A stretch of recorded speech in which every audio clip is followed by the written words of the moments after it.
J'aime bien des auteurs qui écrivent en espagnol, français, anglais, italien et portugais parce que ce sont les langues que j'étudie et celles que j'engage chaque jour. Je lis surtout de la littérature contemporaine et j'aime bien des auteurs hispanophones comme Isabel Allende et Gabriel García Márquez. Un de mes livres préférés, c'est Le mort au thème de choléra par le romancier colombien García Márquez parce que j'aime son style et j'aime le thème de la mort éternelle. Aussi, un autre livre qui est un de mes favoris, c'est L'Alchimiste par l'écrivain brésilien Paulo Coelho. J'aime L'Alchimiste en raison de sa simplicité. Et l'un des thèmes principaux du livre, d'être heureux et d'accepter ce que nous avons dans la vie. En anglais, un de mes romans préférés, c'est Les 100 personnes que j'ai rencontrées là-haut. Et c'est par l'écrivain américain Mitch Albom.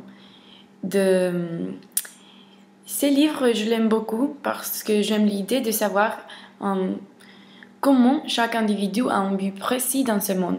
Donc, je ne suis pas un grand fan de la poésie, mais je pourrais dire que j'aime la poésie de Pétrarque, l'écrivain italien, dans le Canzoniere, parce que j'aime le thème de la vertu de l'amour, et aussi le talent incroyable de Pétrarque de transmettre le même thème dans tant de façons différentes.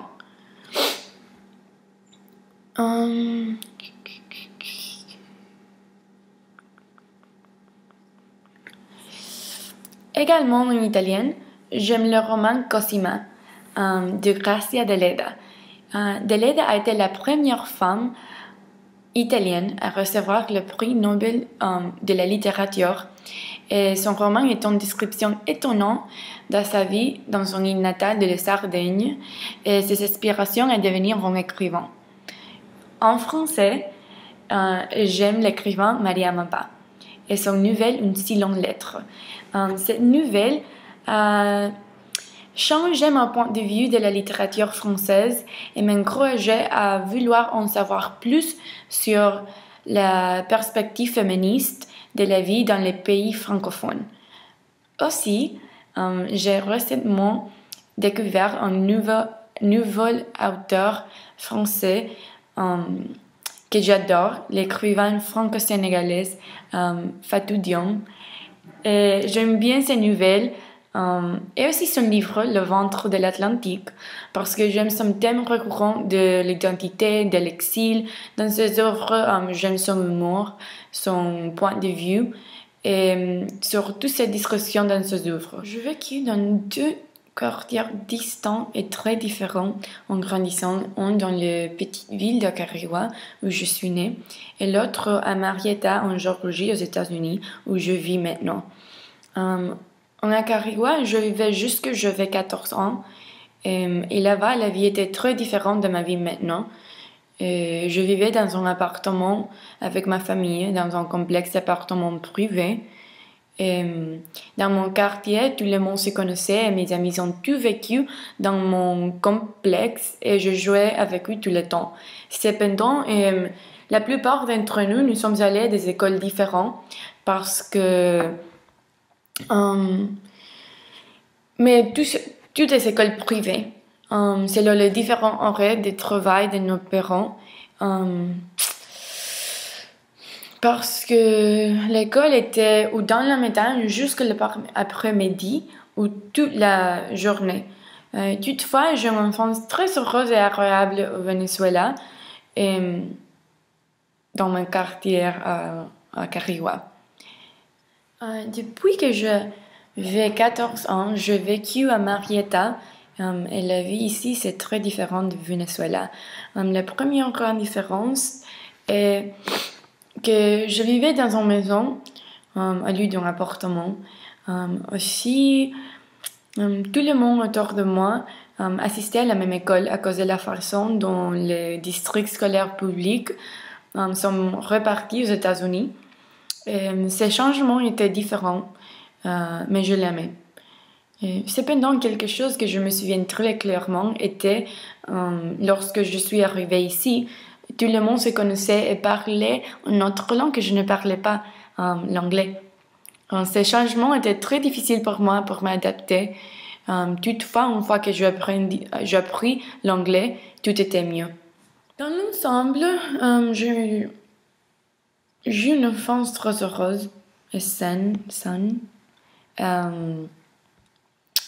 Toutefois, ce que m'avait le plus marqué dans mon enfance était l'expérience de me déménager aux États-Unis avec ma famille. Les déménagements étaient très choquants pour moi parce que quand j'entrais au lycée, je n'avais pas des amis la première année parce que je ne parlais pas anglais. Et pour cette raison, pendant toute ma carrière du lycée, je devais assister à des cours ISL avec une fille coréenne et un garçon coréen. Donc, d'une certaine manière, cette classe m'a exclu du reste des gens parce que je pris ça à la place de cours normal de littérature ou de cours de langue comme le reste de mes camarades de classe au lycée. Néanmoins, toute mon expérience de lycée affectait ma vie d'une manière positive car elle m'a fait apprécier d'apprendre une autre langue, d'aimer ma propre langue et créer mon désir de continuer à apprendre des autres langues. Donc, voilà pourquoi j'étudie maintenant les langues modernes. J'écris seulement un livre pour les enfants à ce jour. Les crayons et les coccinelles veulent se marier. Et il était l'expérience la plus merveilleuse.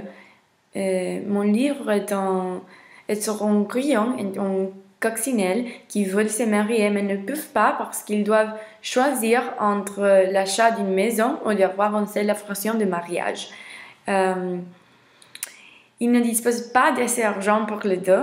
Cependant, l'un de leurs bons amis les aide avec tous les animaux de la communauté et ils planifient une fête surprise de mariage pour eux.